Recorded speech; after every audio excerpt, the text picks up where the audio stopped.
বিসমিল্লাহির রহমানির রহিম। পরম করুণাময় আল্লাহর নামে শুরু করছি। আসসালামু আলাইকুম বন্ধুরা, আমরা এখন চলে এসেছি ঐতিহাসিক বদরের প্রান্তর, যেখানে ইসলামের প্রথম সশস্ত্র যুদ্ধ হয়েছিল মক্কার কুরাইশ এবং মদিনার মুসলমানদের মধ্যে।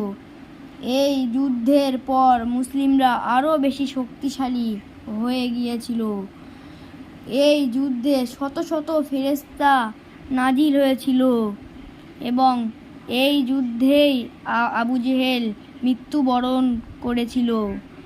এবং যে সামনে যে দেখতে পাচ্ছেন পাথর জড়ো করা স্থানটি, সেটাই আবু জেহেলের কবর। হাজিগণ এখানে গিয়েই পাথর ছোড়াছুড়ি করে।